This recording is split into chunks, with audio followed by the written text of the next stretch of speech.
Firman-Mu pelita bagi kakiku, terang bagi jalanku. Haleluya. Amin. Amin. Baik, oke. Shalom semuanya ya, selamat malam. Sekali lagi kita bersyukur bisa kembali melakukan Bible study ya. Kita sudah sampai ke lesson 9, saya selalu ulang-ulang ini sehingga mungkin ada orang yang mengikuti, saya tidak tahu, jadi tahu apa yang kita pelajari. Kita mempelajari bibliologi ya.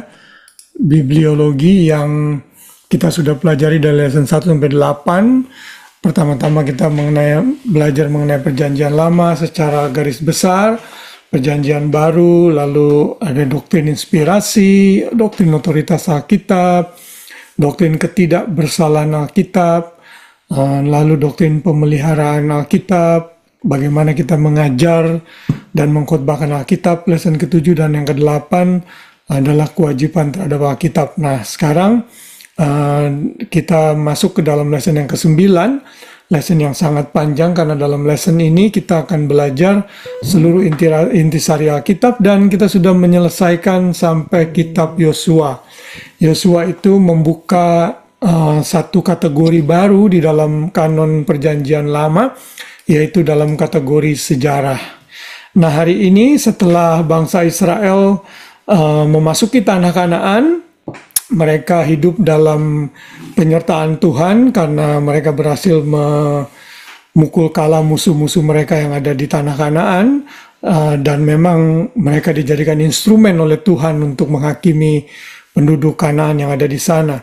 Tetapi sayangnya mereka tidak membasmi seluruh penduduk Kanaan, sehingga akhirnya mereka intermarriage dengan satu dengan yang lain, bergaul, dan bukan hanya bergaul, mereka malah ikut-ikutan menjadi penyembah berhala atau dewa-dewa yang penduduk Kanaan miliki. Ya, salah satunya misalnya dewa Baal, dewa orang Filistin gitu dan sebagainya. Nah, karena itulah Tuhan akhirnya mengizinkan mereka untuk dijajah atau diserang atau ditaklukkan oleh bangsa-bangsa lain. Nah, periode itu kita sebut dalam masa hakim-hakim. Ya, jadi periode masa hakim-hakim ini adalah periode masa yang sangat gelap di dalam sejarah bangsa Israel. Ya, nah hari ini, malam ini kita akan memulai belajar kitab Hakim-Hakim, lalu kita lanjutkan dengan kitab Ruth yang adalah settingnya itu terjadi di masa hakim-hakim. Ya, baik, mari kita akan masuk seperti biasa. Kita akan melihat secara lebih detail mengenai kitab Hakim-Hakim ini, walaupun ini hanya overview saja ya. Saya beri judul The Book of Cycle of Disobedience ya. Kitab yang menggambarkan ketidaktaatan yang berputar-putar ya. Jadi mereka nanti kita akan lihat ada 7 cycle yang mereka lakukan. Sebelum kita sampai ke sana, kita akan lihat dulu kitab Hakim-Hakim ini dalam bahasa Ibrani disebut Sopetim. Sopetim ini mengacu kepada hero atau judges yang menjadi pembebas atau deliverer orang Israel yang memerintah pada masa itu. Ya. Jadi hakim di sini bukan seperti hakim di pengadilan yang memutuskan perkara di pengadilan, tidak seperti itu tentunya. Tetapi hakim yang di sini maksudnya ada leader yang memimpin bangsa Israel melawan musuh-musuhnya yang berusaha menekan mereka. Lalu judul dalam bahasa Inggris itu diambil dari Septuaginta yang artinya Liber Judicum. Liber itu artinya leader ya. Judicum, jadi pemimpin hukum atau hakim yang diangkat oleh Tuhan sendiri. Nah, ini judul yang diambil dari kitab Septuaginta. Nah, pertanyaan yang selalu kita tanyakan adalah siapa yang menulis kitab Hakim-Hakim? Nah, di dalam kitabnya sendiri tidak disebutkan siapa yang menulis kitab Hakim-Hakim. Tetapi tradisi Yahudi yang dicatat dalam Talmud, Talmud itu satu kitab atau buku yang berisi instruction, oral tradition ya, yang mencatat sejarah bangsa Yahudi, practical application yang mereka punya itu dibukukan dalam satu buku. Nama ke baju tadi. Yang disebut kitab Talmud. Nah, di dalam kitab Talmud itu dinyatakan yang menulis adalah Samuel. Jadi kemungkinan besar Samuel ini adalah orang yang menulis kitab Hakim-Hakim karena dia nabi kunci yang hidup pada masa ini, sehingga dia tahu dengan pasti keadaan pada masa ini menurut catatan pribadinya dan juga mungkin menurut catatan-catatan orang-orang lainnya. Karena masa Hakim-Hakim ini mencakup waktu yang cukup panjang ya. Dia ini mencakup 350 tahun dalam sejarah bangsa Yahudi. Jadi coba saudara bayangkan, kita Hakim-Hakim itu kalau 350 tahun berarti kita mundur sampai masa kurang lebih zaman reformasi ya. Masa Martin Luther itu seperti itu, 1500-an kurang lebih. 1700-an, saudara. Jadi ini masa yang sangat panjang yang mencakup bangsa Israel. Nah, Samuel itu hidup di akhir-akhir masa Hakim-Hakim, sehingga kemungkinan besar Samuel lah yang mencatat kitab Hakim-Hakim. Lalu kapan kitab Hakim-Hakim ditulis? Nah, kitab Hakim-Hakim ini ditulis kemungkinan besar terjadi di antara kematian Yosua dan periode hakim terakhir yaitu Samuel. Namun sebelum dimulainya monarki atau kerajaan Israel yang tentunya dimulai dari Saul yang kita akan lihat minggu depan nanti. Ya, jadi kurang lebih tahun 1045 atau dari tahun 1045 sampai tahun 1000 itu kurang lebih masa kapan kitab Hakim-Hakim ini ditulis ya. Dan apa tujuan dari kitab Hakim-Hakim ini? Ada dua besar tujuan yang dicatat di dalam kitab Hakim-Hakim, yaitu untuk mendemonstrasikan disiplin Tuhan kepada umat Israel untuk ketidaktaatan mereka. Ya, dan berkat serta pembebasan saat mereka berbalik kepada Tuhan dalam pertobatan. Ya, juga untuk mendemonstrasikan kebutuhan seorang raja di Israel. Nanti kalau saudara buka ayat terakhir di dalam kitab Hakim-Hakim, itu menggambarkan bahwa orang melakukan apa saja yang mereka kehendaki. Dalam Hakim-Hakim 21 ayat 25 dikatakan pada zaman itu tidak ada raja di antara orang Israel. Setiap orang berbuat apa yang benar menurut pemandangannya sendiri. Jadi Hakim-Hakim ini bisa dijadikan sebagai kitab transisi antara pemimpin casual, kalau saya boleh katakan hakim itu casual karena sesuai periodenya dan waktunya. Setelah mereka selesai, mereka mati, kemudian digantikan dengan hakim yang lain, begitu seterusnya. Ya, sampai akhirnya mereka sadar mereka butuh seorang raja. Yang nanti kita akan lihat mulai dari kitab 1 Samuel.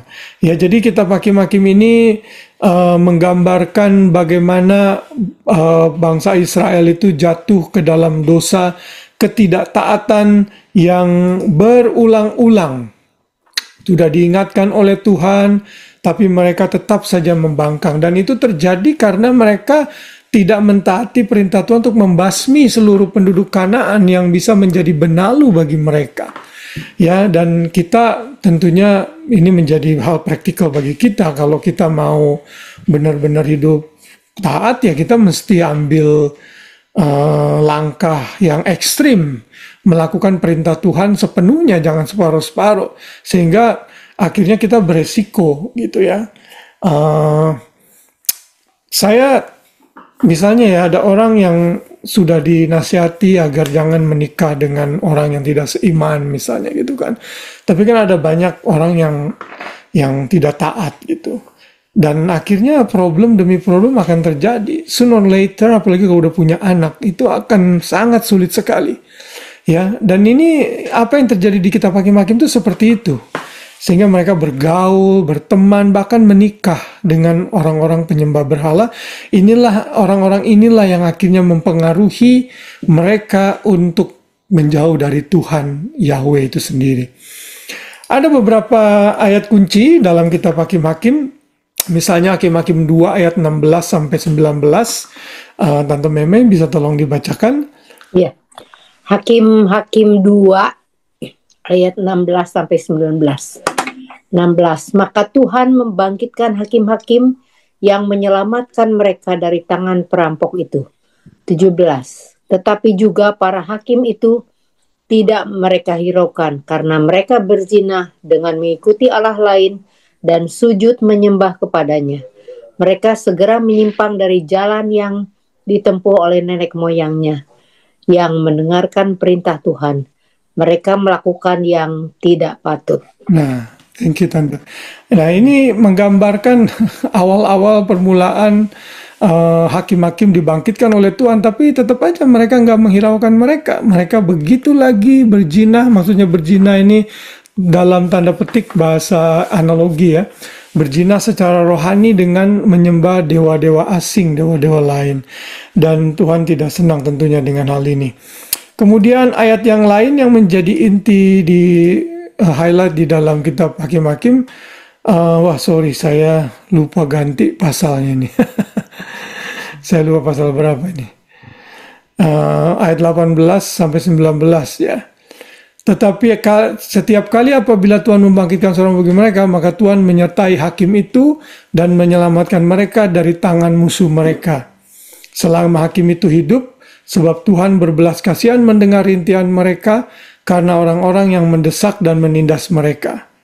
Tetapi apabila hakim itu mati, kembali mereka berlaku jahat, lebih jahat dari nenek moyang mereka, dengan mengikuti Allah lain, beribadah kepadanya dan sujud menyembah kepadanya. Dalam hal apapun mereka tidak berhenti dengan perbuatan dan kelakuan mereka yang tegar itu. Sekali lagi di sini digambarkan bahwa bangsa Israel begitu hakimnya mati, mereka berulang lagi begitu, tidak menghiraukan lagi apa yang Tuhan perintahkan, sehingga mereka dijajah dan diopres oleh bangsa-bangsa lain yang tidak mengenal Tuhan. Itu tadi ada di dalam Hakim-Hakim 10 ayat 15 ya. Yang tadi saya tuliskan itu Hakim-Hakim 10 ayat 15. Nah, kemudian yang berikutnya lagi adalah ayat terakhir yang tadi saya sudah sempat baca, yaitu di dalam Hakim-Hakim, ini salah saya, harusnya Hakim-Hakim 21 ayat 25.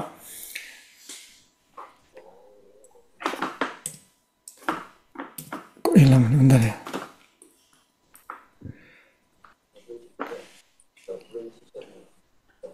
Sebentar ya, saya kayaknya ada salah ayat di sini ya. Saya salah kutip ayat, sebentar ya.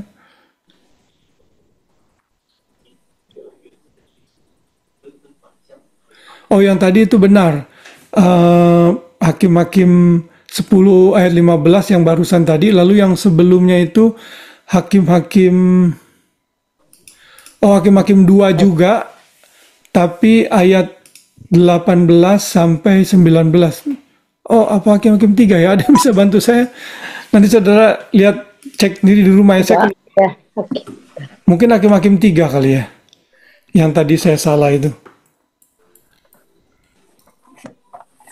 Iya, yang ini kan yang pertama ya. Hakim-Hakim 2 ayat 6.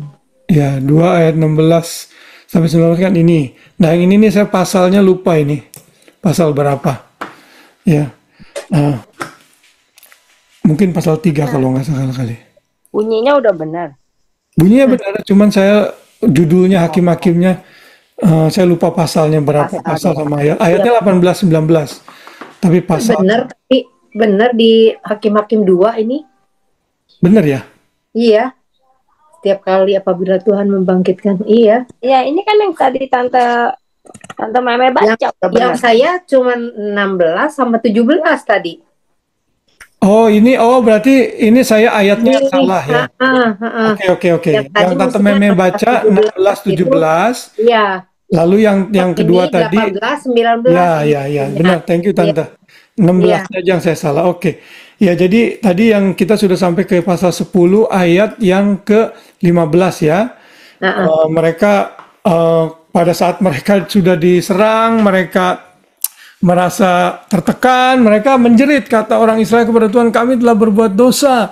Lakukanlah kepada kami segala yang baik di matamu, hanya tolonglah kiranya kami sekarang ini. Tuhan bangkitkan lagi, begitu terus menerus sampai cycle itu berulang-ulang sampai ada 12 hakim di luar Samuel dan Eli, Imam Eli yang membantu mereka untuk mengalahkan musuh-musuh mereka. Ya. Kemudian ayat yang terakhir yang tadi saya sudah juga singgung, pasal terakhir ayat 25, di situ dijelaskan bahwa pada saat itu tidak ada raja di Israel dan mereka berbuat apa saja yang mereka kehendaki. Jadi saudara, sekali lagi saya katakan ini masa kegelapan yang terjadi di bangsa Israel. Dan kita harus belajar dari hal ini agar kita tidak mengikuti jejak mereka tentunya. Nah, sekarang kita akan masuk ke garis besar dari kitab Hakim-Hakim nih ya. Garis besar kitab Hakim-Hakim mencakup waktu 350 tahun dari tahun 1383 sampai 1052 dan adalah masa yang tragis di mana Yahweh dianggap remeh oleh mereka tahun demi tahun, abad demi abad. Hakim-Hakim adalah kisah yang menyedihkan, kontras dengan kitab Yosua yang mengisahkan berkat-berkat dari Tuhan yang diberikan kepada bangsa Israel karena ketaatan mereka untuk merebut tanah perjanjian. Dalam kitab Hakim-Hakim mereka tidak taat dan menyembah berhala yang memimpin mereka kepada kekalahan. Namun demikian Tuhan tidak pernah gagal membuka tangannya dalam kasih saat mereka bertobat dari jalan mereka yang jahat dan memanggil nama Tuhan. Tuhan panggil dan kasih mereka hakim. Ada 12 hakim yang Tuhan berikan kepada mereka untuk mengingat janji yang sudah Tuhan berikan kepada Abraham, Ishak dan Yakub, tentunya bapa leluhur mereka. Saudara, biarpun mereka tidak taat, tegar tengkuk, tapi Tuhan tetap setia ya. Ini Tuhan kita. Bukankah kita ada dalam hal seperti ini juga? Seberapa sering kita seringkali mengecewakan Tuhan? Seberapa sering kali kita gagal? Kita mungkin berpikir saat kita baca kitab Hakim-Hakim, keterlaluan ya bangsa Israel ya. Tapi secara tidak langsung, sadarkah kita kadang-kadang kita juga berlaku seperti ini dalam hidup kita kepada Tuhan. Ya, jadi ini menggambarkan situasi orang-orang yang seringkali jatuh bangun dan mungkin kita salah satunya gitu. Tapi tangan Tuhan tetap membangkitkan kita. Yang baik adalah kita jangan ulangi lagi kesalahan kita tentunya ya. Setelah kematian Yosua, Israel mulai menyembah Baal dan Asitoret. Tuhan membiarkan mereka menderita karena hal ini, sehingga mereka berseru kepada Yahweh untuk menolong mereka. Lalu Tuhan mengutus hakim untuk memimpin mereka agar hidup mereka benar. Namun mereka melakukan yang sama lagi, berbalik dari Tuhan lagi, berlaku jahat lagi. Namun demikian dia tetap mengenapi janjinya kepada Abraham. Dan bahwa Tuhan akan menyelamatkan umatnya dari penjajahan dalam kurun waktu 350 tahun. Tuhan melakukan ini kepada mereka. Ya, luar biasa kesabaran Tuhan. Hakim yang paling dikenal adalah hakim ke-12 yaitu Samson ya, yang memimpin Israel 40 tahun pembuangan di bawah kekuasaan Filistin. Samson memimpin umat Tuhan kepada kemenangan atas Filistin di mana ia kehilangan nyawanya setelah 20 tahun menjadi hakim atas Israel. Ya, saudara tentunya tahulah ya kisah Samson yang kuat tapi lemah terhadap wanita, lalu akhirnya dia kalah, tapi pada saat dia matanya udah buta, dia diolok-olok, diejek, dia minta kekuatan terakhir kalinya saat mereka lagi pada pesta-pesta. Dan Samson diberikan kekuatan untuk terakhir kali oleh Tuhan sehingga dia mendorong pilar tempat gedung di mana acara itu diadakan, lalu gedung itu runtuh dan menghantam menghancurkan orang Filistin. Dan menurut Alkitab dinyatakan yang dibunuh Samson lebih banyak pada saat ia mati daripada sebelum-sebelumnya. Nah, itu kan tangan Tuhan ya. Tapi kita lihat juga Tuhan tetap memberikan disiplin kepada anak-anaknya. Samson menderita seperti itu karena dia nggak taat, lebih mendengarkan omongan dari wanita yang dia cinta. Cintanya cinta buta ya. Dia nggak ngerti apa yang seharusnya dilakukan. Oke, kalau saudara mau bagi-bagi pasal-pasal yang ada di dalam kitab Hakim-Hakim, sekali lagi saudara bisa lihat ini ya. Namun kalau mau dirumuskan, pasal 1 sampai 3 itu menggambarkan kegagalan menghalau seluruh penduduk Kanaan. Pasal 3 sampai 16 ketidaktaatan bangsa Israel, ada 10 perputaran dosa ya yang mereka lakukan. Lalu pasal 17 sampai 21 menggambarkan bagaimana buruknya keadaan atau masa itu. Lalu ada juga orang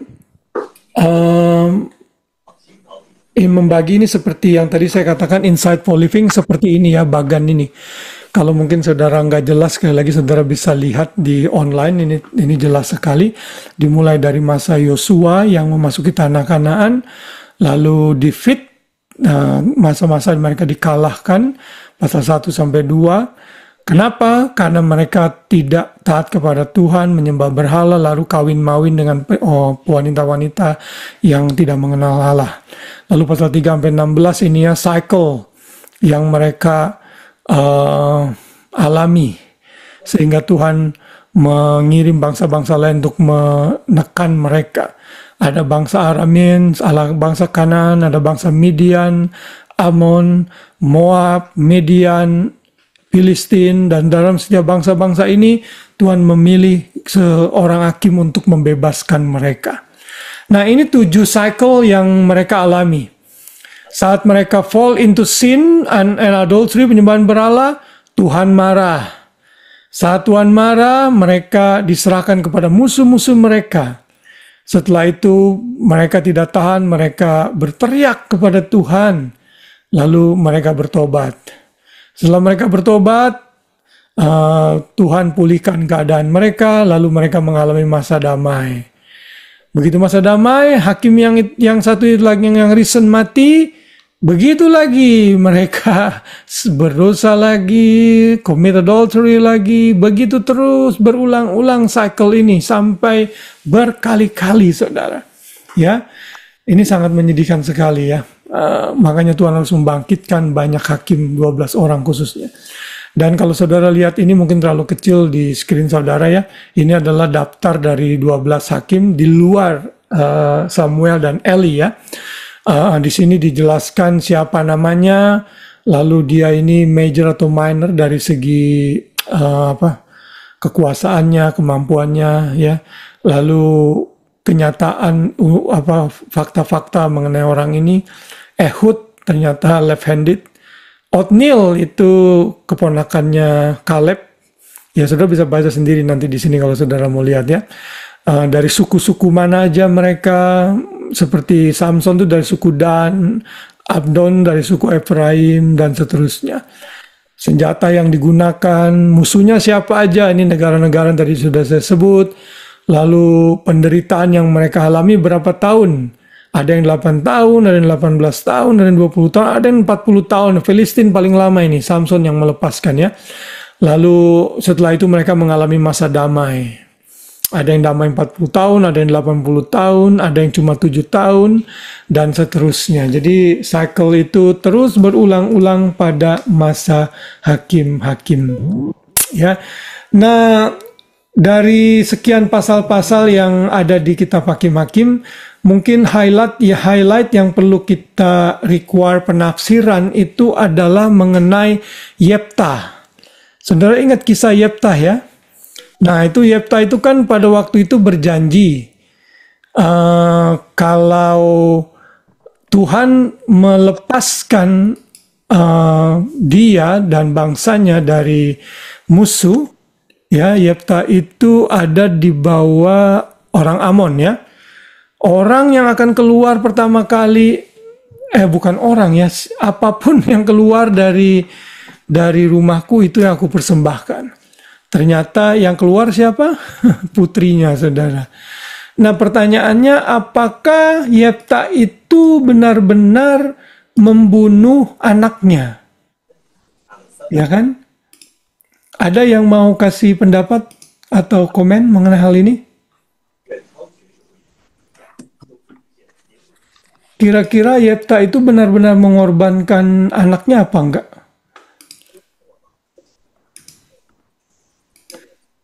Ya, ada beberapa penafsiran sih yang diberikan ya.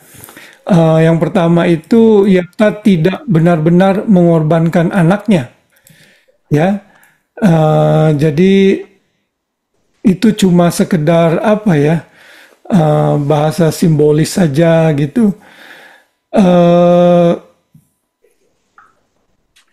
Lalu pandangan yang kedua tentunya yang saya juga terima dan pegang adalah Yefta ini benar-benar mengorbankan anaknya. Kenapa? Karena Yefta udah terlanjur berjanji dan ada ayat yang mengatakan bahwa Yefta benar-benar mengorbankan anaknya.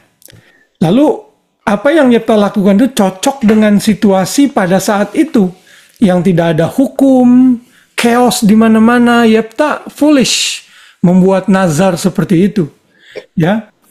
Lalu juga sejajar dengan background Yefta yang adalah setengahnya itu hidupnya tuh menyembah berhala. Lalu bukti yang lain, Tuhan tidak melarang waktu Yefta mengorbankan anaknya. Lalu ada bukti lain, Yefta menangisi keperawanan dari anaknya ini. Anaknya pun meratap, ya. Karena wanita Yahudi itu kalau seorang itu tidak memiliki anak, apalagi meninggal dalam keadaan virgin, itu malu sekali bagi tradisi Yahudi. Jadi saya lebih memegang pandangan ini bahwa Yefta memang benar-benar menyerahkan atau mempersembahkan anaknya untuk dipersembahkan. Bukan berarti tindakan itu benar ya, tindakan itu salah. Tetapi ya itulah keadaan yang sesungguhnya terjadi di masa hakim-hakim yang penuh dengan chaos dan kebejatan lah intinya ya. Seperti itu. Nah, jadi itulah kurang lebih intisari dari kitab Hakim-Hakim. Saudara bisa melihat kisah yang luar biasa dari Gideon misalnya ya, yang berhasil membunuh dan mengalahkan musuhnya, yaitu bangsa Midian hanya dengan 300 orang, ya kan? Itu juga tangan Tuhan yang menyertai. Ini kisah baik sekali saudara, kalau saudara baca kitab Hakim itu kayak baca buku cerita. Ya, walaupun di situ ada kebenaran yang saudara bisa belajar. Oke, foreshadowing. Apa bayangan yang kita bisa lihat di dalam kitab Hakim-Hakim yang digenapi di Perjanjian Baru? Mungkin yang paling jelas adalah mamanya dari Samson ya, yang yang mandul lalu akhirnya melahirkan seorang anak yang Tuhan pakai untuk memimpin bangsa Israel. Ini tentunya gambaran dari Maria yang melahirkan Yesus, walaupun Maria tidak mandul, tetapi dipakai Tuhan anaknya itu untuk satu tugas yang besar, bukan hanya tugas, tapi Tuhan sendiri, Allah sendiri yang lahir melalui kandungannya. Jadi ini mirip dengan kisahnya Yesus. Jadi kita bisa menyatakan itu gambaran yang terjadi di kitab Hakim-Hakim digenapi di Perjanjian Baru. Lalu kemurahan hati Tuhan membebaskan umatnya sekalipun mereka berdosa dan menolak Tuhan, tapi Tuhan tetap mengampuni, dan ini yang terjadi pada saat Yesus mati di kayu salib. Manusia berdosa demikian berat, semua sudah rusak total, tidak ada yang bisa menyenangkan Tuhan, kata kitab Roma. Tapi toh Tuhan tetap mengampuni dan bahkan mati untuk manusia berdosa di dalam pribadi Yesus. Jadi ini gambaran kasih dan faithfulness Tuhan kepada manusia berdosa yang digenapi di dalam kitab Perjanjian Baru, khususnya dalam korban Kristus ya.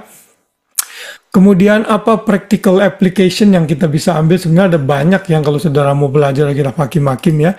Cuman yang intinya saja dua. Ketidaktaatan selalu membawa kepada penghukuman atau disiplin. Dan Israel adalah contoh yang tepat dalam hal ini. Karena itu Tuhan mengingatkan kita jangan kita berlaku seperti mereka. Ya, dan Paulus menulis itu di 1 Korintus 10. Semua itu ditulis agar kita tidak mengikuti jejak mereka. Kita belajar dari yang salah, karena Alkitab itu memberikan facts atau kenyataan yang sebenarnya tanpa bohong-bohong, tapi dari kenyataan itu kita bisa belajar agar kita tidak melakukan yang tidak baik. Lalu kitab Hakim-Hakim adalah kesaksian dari kesetiaan Tuhan yang tadi saya sudah sempat singgung. Sekalipun manusia tidak setia, tetapi Tuhan itu tetap setia. Ya, 2 Timotius 2 ayat 13. Nah, jadi itulah intisari dari kitab Hakim-Hakim yang bisa kita pelajari pada malam hari ini. Ada komentar atau pertanyaan yang mau disampaikan sampai sini? Oh, good. Baik. Pertanyaan. Ya. Kan tadi kamu bilang hakim-hakimnya itu bukan hakim-hakim yang untuk ngejudge gitu kan? Ya. Nah, jadi kenapa dipanggilnya hakim? Kenapa nggak heroes atau apa? Ya, istilah bahasa Ibraninya memang itu. Jadi kan kata itu kan, satu kata itu kan kadang bisa bermakna beberapa macam. Ya, jadi apalagi bahasa Inggris kita tahulah ya, kata sharp itu. Nah, kata hakim di situ tidak menggambarkan seperti yang kita mengalami penyempitan makna seperti sekarang, yaitu yang menghakimi di pengadilan, tetapi menggambarkan deliverer orang yang pembebas dari umat yang diopres atau dijajah lain gitu ya. Oke. Jadi liber judicum itu diambil, lalu Hebrew title-nya itu Sophetim. Sophetim itu ya hakim-hakim itu, diterjemahkan dalam bahasa Inggris hakim-hakim. Sebenarnya itu heroes atau deliverers. Tapi Septuaginta, terjemahan bahasa Yunani dari kitab Ibrani itu menerjemahkan Sephotim itu dengan sebutan liber judicum, which is di bahasa Inggris dipakai judges gitu. Dalam bahasa Indonesia dipakainya adalah hakim. Oke. Baik, kalau tidak ada lagi kita lanjutkan kepada kitab yang sangat singkat di Perjanjian Lama, yaitu kitab Rut ya, kitab Rut. Kitab Rut ini terjadi di masa hakim-hakim. Saya beri judul kitab Rut itu The Book of God's Providence ya, di mana Tuhan dengan providensinya mengatur segala sesuatu sehingga Rut bisa sampai menjadi nenek moyangnya Tuhan Yesus, saudara. Kenapa Rut kok bisa ada di kanon Perjanjian Lama, padahal ini ada di dalam kitab sejarah? Karena Rut itu terjadi di masa hakim-hakim untuk melengkapi informasi dari kitab Hakim-Hakim. Ya, apa yang ada situasi di situ digambarkan dengan kehidupan sebuah keluarga, yaitu keluarga Naomi dengan suaminya, dengan 2 orang anaknya yang pada waktu itu mengalami kelaparan di Bethlehem. Mereka pergi ke Moab. Lalu di Moab ternyata semua laki-laki mati, saudara. Suaminya Naomi mati, suaminya, anak-anaknya mati, sehingga tinggal Rut dan Oprah. Oprah kembali kepada orang tuanya di Moab, sedangkan Rut walaupun orang Moab, tapi setia mengikuti Naomi sampai kembali ke Bethlehem, sehingga dia bertemu dengan Boaz yang menjadi suaminya ya. Adrian Rogers bilang kitab ini The Maid from Moab and The Bachelor from Bethlehem. Bagus ya judulnya ya. The Maid itu kan pembantu ya, apa asisten rumah tangga, from Moab, and The Bachelor from Bethlehem. Lalu ada orang lagi yang fakta lain mengenai kitab Rut ini. Rut ini adalah salah satu kitab yang dibacakan dalam festival-festival orang Yahudi. Kalau saudara belajar, ada beberapa hari raya di mana mereka harus berangkat ke Yerusalem, dan salah satu kitab yang dibaca oleh mereka adalah kitab Rut. Karena di situ ada gambaran kisah di mana bangsa Israel, Boas kan punya ladang yang besar, lalu Ruth gleaning di sana. Ini menggambarkan God's provision kepada bangsa Israel, khususnya dalam hidup Ruth, sehingga ini dibacakan dalam festival-festival Yahudi. Lalu dalam kitab Ruth ini dialog naratif itu adalah isi dari sebagian besar isi kitab Ruth, ya. Dari 59 of 85 verses itu berisi dialog antara mereka, khususnya Naomi dengan Ruth, Ruth dengan Boas, dan seterusnya. Ya, jadi Ruth masih hidup di masa hakim-hakim, 340 tahun kurang lebih Ruth pada saat itu, di tahun ke-340 ya. Ruth diakui sebagai kitab literatur oleh orang-orang yang tidak percaya Alkitab sekalipun, menganggap Ruth ini sebagai kitab literatur ya, kitab kesusastraan ya, yang bisa mereka baca.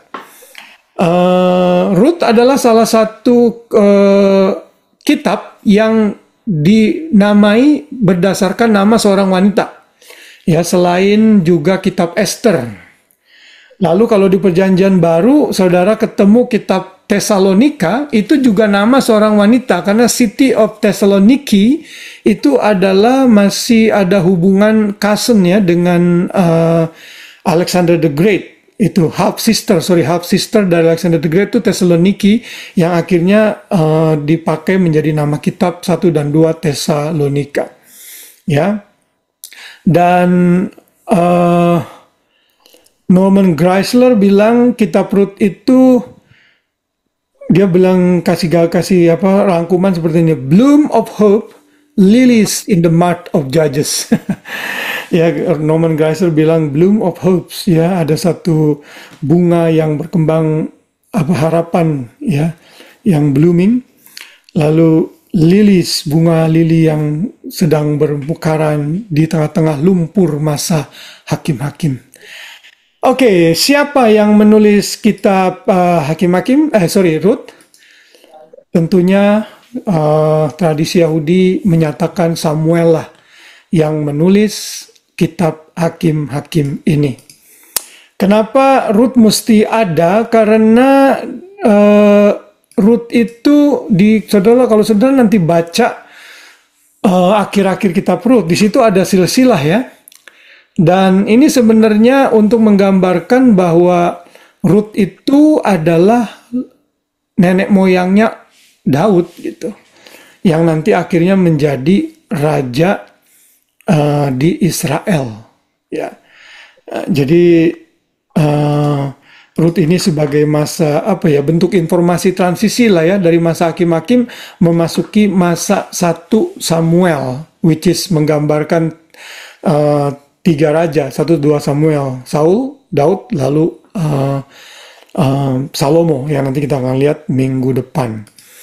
Kapan kitab Ruth ditulis? Kemungkinan besar antara tahun 1011 sampai 971 sebelum Yesus. Ya, sebelum Daud atau selama Daud bertakhta. Ini para ahli tidak sure akan hal itu, tapi kurang lebih seperti itu. Nah, kitab Ruth ini masanya tidak panjang, hanya 10 sampai 12 tahun saja. Ya, record dari pasal 1 ayat 1 sampai 18 itu 10 tahun di Moab. Kemudian beberapa bulan di ladang Boas, pasal 122 sampai 223. Lalu pertengahan April sampai pertengahan Juni, ya, 1 hari di Bethlehem, 1 malam di tempat pengirikan, dan 1 tahun di Bethlehem. Jadi masa kitab Ruth ini kitab yang tidak terlalu panjang ya. Tahun di mana Ruth hidup itu tidak terlalu lama gitu ya, hanya mencakup 11 sampai 12 tahun saja, enggak seperti kitab hakim-hakim yang penulisannya itu panjang sekali. Kemudian date of writing, setelah itu kita akan lihat inti dari kitab Ruth ya. Kitab Ruth ditulis kepada orang Israel. Kitab ini mengajarkan kasih yang tulus dan penuh pengorbanan. Apapun yang terjadi dalam hidup ini, kita bisa tetap hidup menurut hukum-hukum Tuhan. Dan itulah yang dilakukan oleh Ruth sekalipun dia bukan orang Israel, tidak mengenal Tuhan Yahweh pada awalnya, tapi Rut tetap setia mengikuti mertuanya ya, kasih yang murni, yang akan beroleh upah tentunya. Dan kita tahu kesetiaan Rut di reward oleh Tuhan dengan dia bisa menikah dengan Boaz, Redeemer, ya, kinsman Redeemer, ya. Tuhan akan memberkati setiap orang yang mencari Dia dan hidup dalam ketaatan. Hidup ketaatan tidak mengizinkan adanya kebetulan dalam rencana Tuhan. God akan bermurah hati kepada siapa yang murah hati. Saudara, apa yang terjadi di kitab Rut itu tidak ada yang kebetulan buat Tuhan. Tuhan sudah rancang sedemikian rupa sehingga Rut bisa sampai menikah dengan Boaz dan akhirnya melahirkan bapa leluhur dari Daud, ya. Tujuan lain misalnya secara doktrinal untuk menunjukkan rencana dan pemeliharaan Tuhan, lalu secara tipologi untuk menggambarkan karya penebusan Kristus dalam hidup Boaz tentunya sebagai kinsman redeemer dari Rut, ya. Kemudian dari segi sejarah menunjukkan asal-usul dinasti Daud yang secara ilahi dan bagaimana Tuhan menuntun garis keturunan Mesias tentunya. Itu kalau kita mau ambil tujuan dari kitab Rut. Lalu dari segi moral menunjukkan sekalipun dalam masa kegelapan di masa hakim-hakim masih ada orang-orang yang saleh dan mengasihi Tuhan serta taat kepada Tuhan, ya. Itu kurang lebih tujuan dari kitab Rut. Nah, saya sepertinya akan mengubah mulai minggu depan ayat-ayat yang highlight itu saya akan taruh di bagian belakang ya. Saya akan jelaskan dulu latar belakang summary dari kitab Rut ini gitu.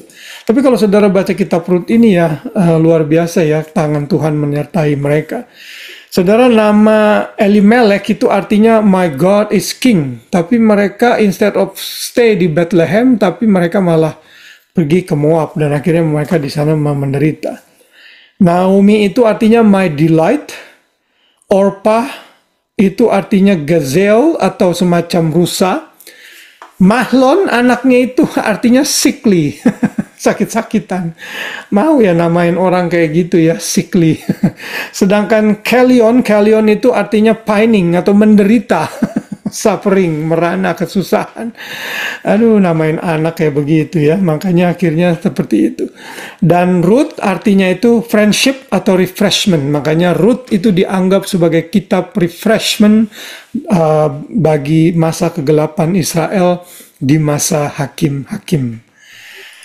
Oke, kunci ayat di kitab Ruth. Ruth 1 ayat 16. Pak Ade, tolong baca Pak Ade. Rut 1 ayat 16. Tetapi kata Rut, janganlah besok aku meninggalkan engkau dan pulang dengan tidak mengikuti engkau. Sebab kemana engkau pergi, ke situ juga aku pergi. Kecil banget ini Pak Ade bacanya. Oh, sorry. Dan di mana engkau bermalam, di situ jugalah aku bermalam. Bangsamulah bangsaku, dan Allahmulah Allahku. Amin, thank you. Ini benar-benar ayat emas ya dalam kitab Rut ya. Bagus sekali. Nah, your people shall be my people and your God my God. Coba saudara bayangkan ya, Rut itu bukan orang yang menyembah Yahweh. Moab itu bangsa penyembah berhala. Tetapi Rut mengambil keputusan untuk beriman kepada Tuhan Yahweh. Ini menunjukkan bahwa Tuhan di perjanjian lama pun menyelamatkan Gentiles, orang-orang yang non-Yahudi. Salah satunya adalah Ruth. Lalu di kitab Yosua minggu lalu kita belajar ada siapa? Rahab, ya, yang merupakan orang Yeriko pada saat itu. Jadi Tuhan tetap membuka keselamatan kepada bangsa-bangsa lain, ya, termasuk ke dalam Ruth, ya. Lalu Ruth 3 ayat 9. Ini ayat kunci yang lain, tolong Iren dibacakan, Ren. Ayat berapa kok ini? 3 ayat 9. Rut 3 ayat 9. Bertanyalah ia, siapakah engkau ini? Jawabnya, aku Rut, hambamu. Kembangkanlah kiranya sayapmu melindungi hambamu ini. Sebab engkaulah seorang kaum yang wajib menebus kami. Ya, thank you. Nah, ini perkataan siapa itu yang bertanyalah iya itu siapa? Moab. Hah? Bertanyalah iya, siap. Iya. Siapa itu yang jawab yang tanya? Moab kan? Moab, Boas. Moab. Boas. Iya. Kalau Moab mah negerinya, negaranya tempat Rut di mana berada. Iya. Ini si Boas nanya. Boas, Kan iya, Bos. ya kalau saudara baca di pasal 2 kan Naomi kan bilang, ini apa kamu mendingan gleaning dah tuh ada seorang ada ladang Boas itu masih family gitu. Karena kalau waktu pada masa itu ada istilah namanya leverage marriage. Jadi kalau seorang menikah lalu tidak punya anak lalu salah satunya itu meninggal, pasangannya meninggal, brothernya itu harus gantiin yang meninggal itu. Gitu ya, kalau enggak itu hukumnya pada saat itu ya. Nanti belakangan itu udah nggak berlaku lagi, tapi pada saat itu yang berlaku. Nah, Boas itu oleh providensi Tuhan memang dipilih Tuhan untuk menjadi kinsman redeemer. Masih ada hubungan saudara antara Boas dengan Naomi. Karena itulah dia masih ada family dengan suaminya. Saya lupa suaminya Ruth itu si Milion apa Kilion ya. Nanti saudara lihat lagi, saya kelupaan tuh. Jadi pada saat suaminya Ruth mati harus digantikan oleh orang lain dan Boas yang berhak menggantikan gitu. Nah, ini sekali lagi providensi Tuhan. Makanya Boas mengambil Ruth menjadi istrinya. Ya. Kemudian pasal yang keempat ayat yang ketujuh, Novi bisa tolong bacakan? Dan tetangga-tetangga perempuan memberi nama kepada anak itu, katanya, pada Naomi telah lahir seorang anak laki-laki. Lalu mereka menyebutkan namanya Obed. Dialah ayah Isai, ayah Daud. Ya, thank you. Saudara, Naomi itu kan, artinya kan tadi my delight ya. Dia sempat bilang waktu semuanya dia merana, don't call me Naomi, call me Mara. Mara itu artinya bitter ya, kalau saudara pergi ke Israel, saudara dibawa ke sana tuh di Mara itu artinya bitter. Kepahitan hidup yang dialami sampai dia bilang gitu. Tapi Tuhan memberikan sukacita yang luar biasa sehingga dia melahirkan anak yang namanya disebut sebagai Obed ya. Dan Obed inilah yang menjadi bapa leluhur Daud ya. Obed itu artinya the servant of God. Ya, nanti kalau saudara membaca kitab Rut, kalau saudara ada Alkitab, coba saudara buka kitab Rut pasal yang keempat ya. Di situ ada silsilah kalau saya nggak salah ya. Silsilah dari itu. Saya close dulu, saya share ini pasal yang keempat dari Alkitab ini. Kelihatan ya? Silsilah Daud, inilah keturunan Daud ya. Peres memperanakan Hezron, Hezron memperanakan Rem, Rem memperanakan Abinadab, Abinadab memperanakan Nahason, Nahason memperanakan Salmon yang suka kita makan di sushi. Salmon memperanakan Boas, Boas memperanakan Obed, Obed memperanakan Isai, Isai memperanakan Daud. Dari sini kita bisa ngambil kesimpulan, oh ternyata kitab Rut itu di-include di dalam kanon kitab sejarah setelah kitab Hakim-Hakim untuk memberikan informasi kepada pembaca, kepada saudara dan saya, kepada orang Israel juga bahwa Daud itu nanti nggak muncul-muncul jadi raja serta-merta blank muncul dengan sendirinya langsung tanpa ada asal usul. Nah, kitab Rut ini memberikan gambaran siapa Daud itu, dan Daud itu ternyata anak dari Obed, dan Obed itu adalah anak dari Rut, begitu ya. Begitu Obed terus kemudian habis Obed Jesse ya. Jesse baru Daud. Benar tadi ya silsilahnya ya? Isai ya, Obed.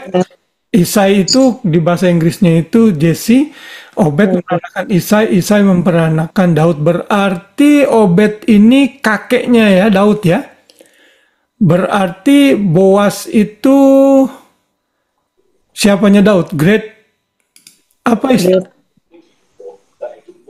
Ada istilahnya apa? Buyut ya, buyut benar.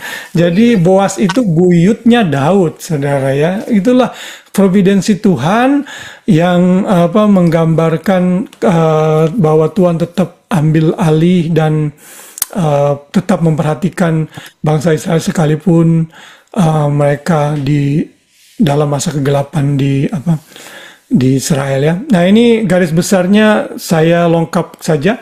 Karena saya sudah jelaskan tadi, nanti minggu depan saya salah ya, harusnya urutannya inti besarnya dulu baru ayat-ayat inti. Nanti mulai minggu depan saya rubah sequence-nya.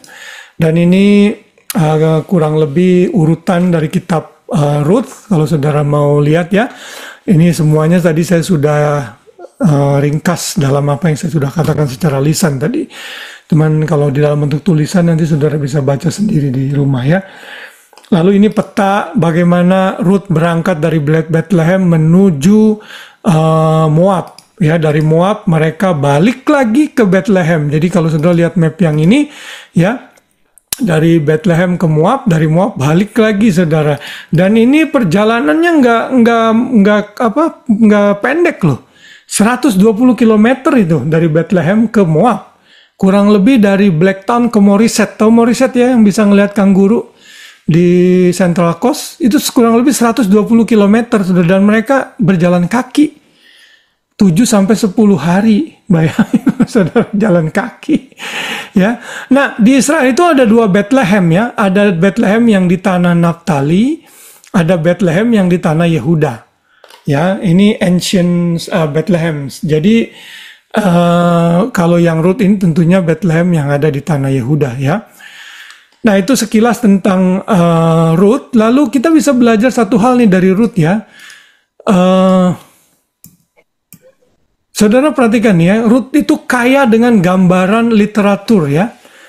Literatur yang kaya ini misalnya ya, pergi dari tanah pusaka kembali ke tempat semula. Perkawinan dan kematian. Ada perkawinan dan kelahiran.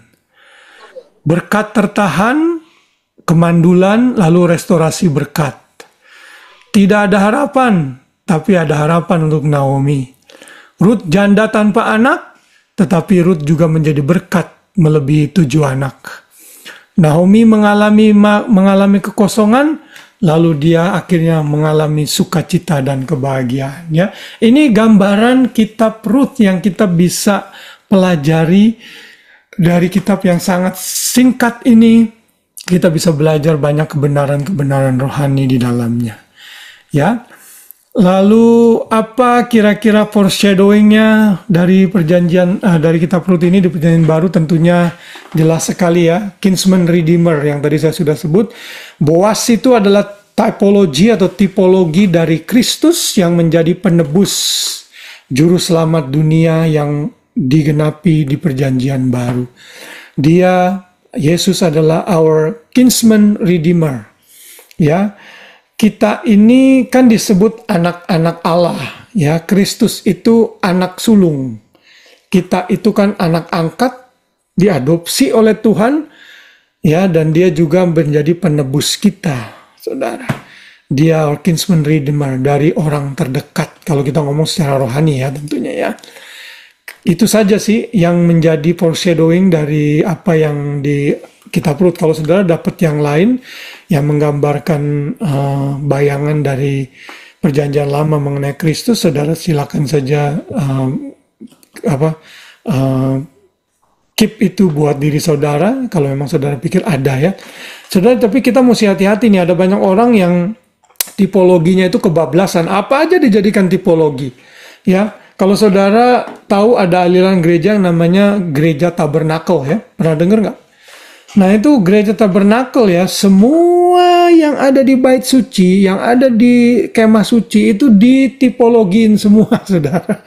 Mulai dari curtainnya, mulai dari kemahnya, tiang-tiangnya, emas-emasnya saudara. Nah itu kalau tidak clear dinyatakan dalam perjanjian baru, kita nggak perlu membuat-buat sih ya menurut saya. Jadi ada acuannya, ada panduannya, sebuah tipologi bisa menjadi tipologi untuk Kristus gitu. Ya, jadi kita mesti hati-hati juga dalam hal itu. Oke, kemudian practical application apa yang kita bisa ambil? Tentunya ada banyak sekali practical aplikasi yang saudara bisa dapat dari kitab Rut ini ya. Tapi yang jelas kita belajar kedaulatan Tuhan. Dan providensi Tuhan terlihat jelas dalam kitab Rut. Dia menuntun hidup Rut dari awal sampai akhirnya menggenapi rencana Tuhan menjadi bapa leluhur, ibu luhur dari Daud. Melalui Rutlah dan Boas Daud dilahirkan. Dari Daud tentunya tujuannya adalah kelahiran Yesus Sang Juru Selamat. Sekali lagi ya saudara, dari kitab Kejadian sampai kitab Matius dah kurang lebih ya, itu ada satu benang merah yang menghubungkan bahkan seluruh isi Alkitab kita bisa katakan, yaitu Kristus Juru Selamat. Di perjanjian di perjanjian lama itu Kristus itu conceal, disembunyikan dalam berbagai macam foreshadowing, bayangan-bayangan, sedangkan di perjanjian baru Yesus digenapi dalam kelahirannya. Ya, itu jelas sekali providensi Tuhan. Selain hidup Yusuf, tentunya Ruth adalah salah satu contoh yang kita bisa belajar. Yang kedua, yang terakhir, we see Ruth in example of virtuous woman in Proverbs 31. Saudara, yang wanita-wanita, saudara perhatikan, hidup Ruth itu menggambarkan wanita yang sangat diidolakan sebagai wanita yang ideal, yang dicatat dalam Amsal 31. Dan saudara ingat, kalau benar yang menulis Amsal 31 itu Salomo, which is saya percaya itu Salomo, walaupun di situ disebut Lemuel ya, Lemuel itu dipercaya nama lain dari Salomo. Dan kalau saudara tahu Salomo itu kan anaknya Daud dari Batsheba. Itu berarti masih ada keturunan dari Ruth juga. Nah, bisa jadi wanita ini adalah Batsheba itu. Kemungkinan besar ya. Yang dicatat dalam Amsal 31. Nah, Ruth menggambarkan itu. Ini slide terakhir ya. Dia itu deported kepada keluarganya, dicatat dalam Rut 1, 15, 18, seperti yang digambarkan dalam Amsal 31, 10, 12, dan 23. Dia menyenangi pekerjaannya, itu juga dicatat dalam Rut dan juga Amsal. Diligent in her labor, benar-benar melakukan pekerjaannya dengan baik-baik, dengan cermat. Dedicated to godly speech. Saudara lihat perkataan Ruth pada saat dia ketemu dengan Boas, begitu sopan. Ya, kata-kata yang tidak seolah-olah kayak membujuk dan lain-lain gitu, tapi enggak. Ya, dia godly speech. Lalu dia dependent on God, bergantung sama Tuhan, itu juga gambaran dari Amsal 13 ayat 25b dan 30. Dia juga berdandan dengan penuh kehati-hatian. Ya, ada di Amsal 31, 22, 25a. Lalu discreet with men, ya, itu ada di dalam Amsal 31 dan delivering blessing, dia memberikan berkat seperti yang dicatat dalam Amsal 31 ayat 28, 29 dan 31. Nah, itulah gambaran dari hidup Ruth yang hanya terdiri dari 4 pasal, tetapi memberikan kekayaan rohani kepada kita untuk kita belajar, saudara. Ya, sekali lagi belajar Alkitab seperti ini enak, saudara. Saudara mengerti narasinya, ceritanya, tapi saudara juga bisa mengambil kebenaran rohani. Dan tidak banyak orang Kristen yang peduli dengan hal-hal yang seperti ini. Mereka cuma mau datang ke gereja, mereka dengar sesuatu yang memotivasi mereka, which is itu nggak salah. Tetapi kita mesti naik satu tingkat dengan belajar book by book seperti ini. Walaupun kita mungkin tidak ngerti, tidak ingat dan tidak hafal ayat per ayat, tapi paling tidak saudara ngerti intisarinya dari sebuah kitab, itu sangat baik sekali.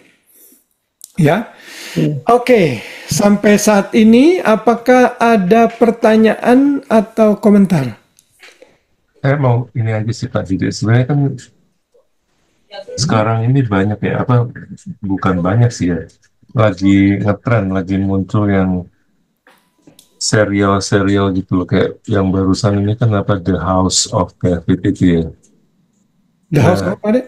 The House of David yang Ada. di mana tuh eh, Amazon atau apa ya yang bikin. Hmm. Jadi dia itu kan menggambarkan kisah Daud kan ya, waktu masih muda. Nah memang ya saya ngerti sih, tentu kalau orang bikin film itu tuh cenderung apa ya, kayak dibumbuin Iya. yang Dan kemudian membuat kita itu jadi seolah-olah oh itu kebenaran gitu ya. Iya. Kayak The House of David ini nih, dia itu kan ngasih gambaran ibunya Daud itu, ceritain ibunya Daud, dan saya nggak tahu itu dia dari mana yang ngambilnya sumbernya, karena memang nggak ada di Alkitab kan. Hmm. Kayak misalnya dia cerita ibunya Daud itu pada akhirnya mati diterkam singa gitu gitulah. Hmm. Ya itu sih cuma satu contoh ya. Mungkin kalau saya nggak nonton sih kayak yang The Chosen apa gitu Iya, juga nggak iya. nonton. Ya cuma memang kayaknya tuh kayak gitu-gitu tuh mungkin sekarang itu juga ya dilihat banyak orang kan, termasuk orang Kristen juga gitu kan. Hmm. Mau nggak mau kan apa ya, memberikan pengaruh yang dipahami oleh orang-orang Iya, itu gitu. iya. Jadi mereka lebih mengambil dari film-film itu sendiri ketimbang dari Iya. Alkitab. Ya itu sih agak disayangkan Iya. juga. Bener Pak Ade, itu kita harus hati-hati tuh memang kalau nonton begitu. Dan yang recent ini sekarang katanya di Indonesia udah keluar The Last Supper. Baru keluar bulan ini film ini. Saya belum tahu, belum pernah ngedenger. Trailernya udah ada di YouTube. Tapi saya belum tahu apakah film ini menggambarkan The Last Supper menurut Alkitab atau enggak gitu, karena seperti tadi Pak Ade bilang ada film seperti The Chosen itu benar-benar menyimpang, lalu ada lagi Exodus misalnya ya, itu juga pernah dibuat di Amerika juga tidak menggambarkan keadaan yang sebenarnya gitu. Nah ya kita mesti hati-hati saudara, dan saya mesti kritis dalam melihat film. Nah saat saudara bisa belajar Alkitab seperti ini, jadi saudara bisa apa, detect gitu ya, mendeteksi ketidakbenaran dalam sebuah informasi yang kita terima, termasuk dalam bentuk film gitu. Dan kalau itu tidak sesuai dengan Alkitab, ya saudara harus tolak. Dan saya baca di Wikipedia nih sekarang, ternyata Chris Tomlin itu salah satu eksekutif produser dalam film The Last Supper ini. Saya jadi penasaran karena nih Yafet kemarin nyebutin saya di Jakarta udah mulai lu kok di 21 di XX1 itu. Di bioskop-bioskop mulai katanya The Last Supper, banyak pendeta yang nonton, tapi saya belum lihat filmnya. Apakah saudara mau melihat trailernya? Saya bisa munculin di sini nih. Mau kok. Sebentar. Official trailer ya. Saya juga belum lihat terus terang. Tadi saya karena Pak Ade ngomong begini, saya baru ingat sebentar ya. Saya share ya. Ini. Kelihatan nggak? Nggak kelihatan ya? Nggak kelihatan. Enggak, belum. Belum, sebentar. Ini belum? Belum. Belum. Nggak bisa sih. Yang mana screen-nya? Oh ini ya. Ini kelihatan nggak? Ya sekarang kelihatan. Udah. I do believe that Jesus is most likely the Messiah. Why? Why what? Why do you believe that? I've seen too much. Then why are you doing this? I suppose I have not seen enough.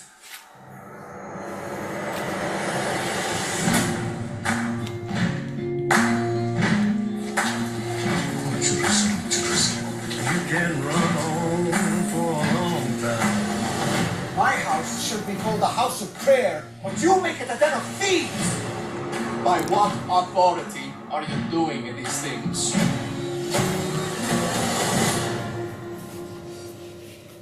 My own. Sooner or later, gotta put you through. We have a problem. Jesus operates entirely outside our jurisdiction. Woe to you, scribes and Pharisees! Stop this at once! The world is changing, and Jesus offers a vision to redeem it. He's not the Messiah! Oh my God's gonna let you down. Declaring yourself a Solomon. Rome will descend on us all! Gonna let you down.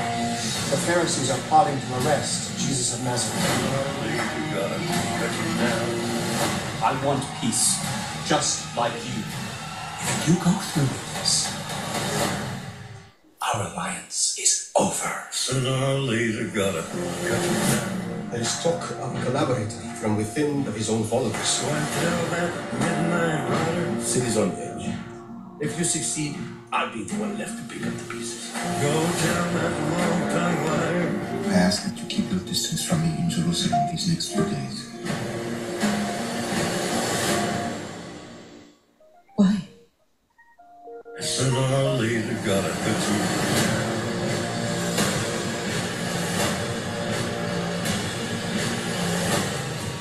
You serpents! How will you escape being condemned to hell? What have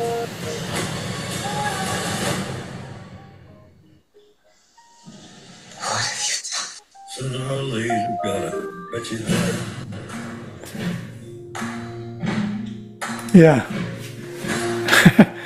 Nah itu trailernya, kelihatannya sih dari trailernya nggak terlalu menyimpang banget, tapi kita mesti lihat detailnya nanti gimana. Pasti ya kalau film suka dibumbu-bumbuin ya. Kalau memang itu ada message the gospelnya ya bagus, jadi orang bisa nonton dan bisa diberkati gitu. Nanti kalau keluar saya mau coba cari itunya ya, filmnya kita nonton gitu. Oke. Ya, jadi itu yang kita sudah pelajari malam hari ini. Coba untuk refresh ya. Tante Meme masih ingat nggak kira-kira inti kitab Yosua itu apa, Tante Meme? Inti dari kitab Yosua. Ya, apa yang dilakukan Yosua? Yosua bukannya minggu lalu kok. Iya, saya tahu. Sekalian. Oh. Perlu bantuan? Kitab Yosua. Mati. Yang minggu lalu kan, itu kan? Iya, minggu lalu. Tujuan penulisannya?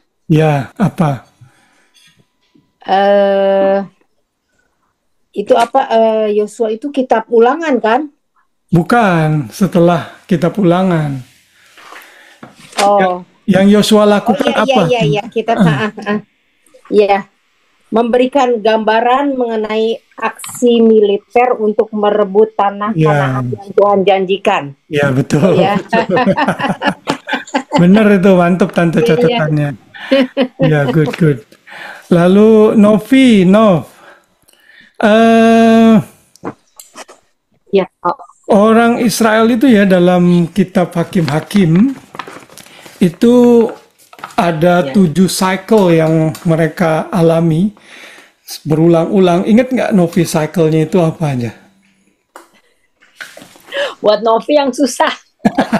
7 cycle. 7 cycle. Banyak banget. Yang perputaran sebenarnya itu nggak terlalu sulit untuk dihafal karena sekuennya sama. Ingat nggak Novi? Ada juga 7 yang iya. Tembok Yeriko. Jadi itu ya apa namanya, Tuhan kasih hakim-hakim begitu Tuhan jadinya terus Tuhan kayak bebasin dari opresernya.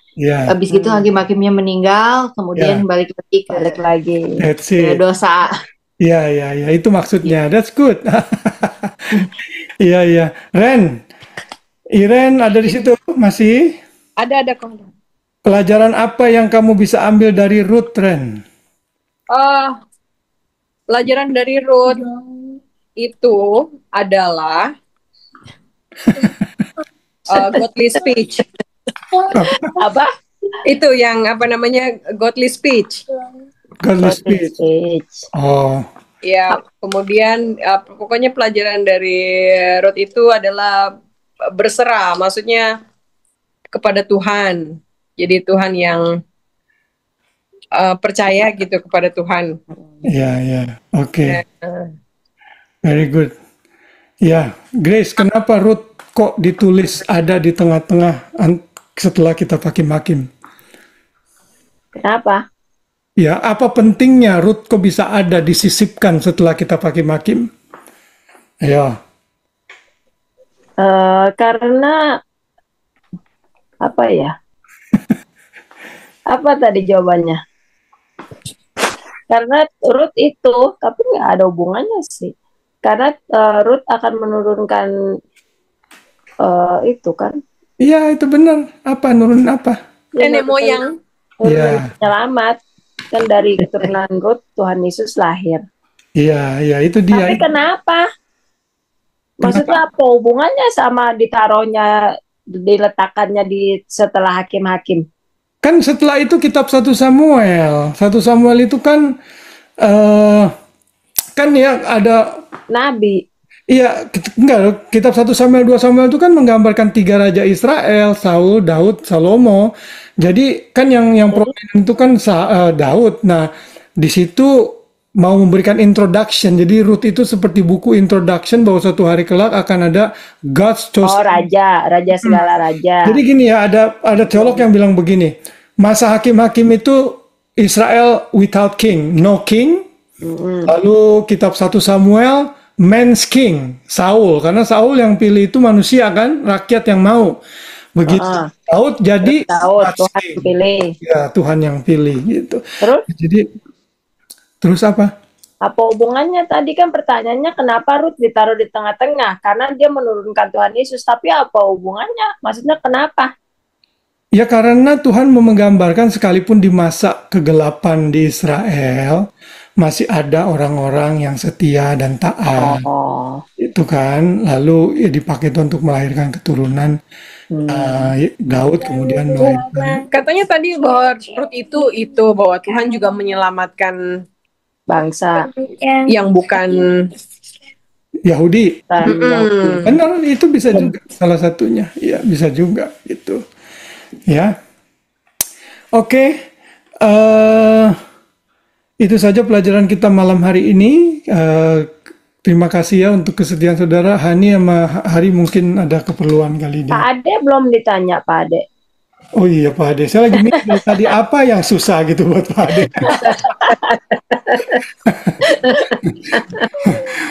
Oke, satu lagi deh Pak Ade biar adil. Ngiri nih Pak Ade. Menurut Pak Ade, apa tujuan kitab Hakim-Hakim ditulis? kan tadi ya salah satunya itu memperlihatkan kesetiaan Tuhan gitu ya, terhadap bangsa Israel. Iya betul. Ya sekalipun mereka istilahnya bejat lah ya, tapi Tuhan masih setia. Oke, mari kita ambil foto ya untuk record ya. Kita ini dan minggu depan kita masuk 1-2 Samuel ya. Anaknya Ireng tuh Samuel.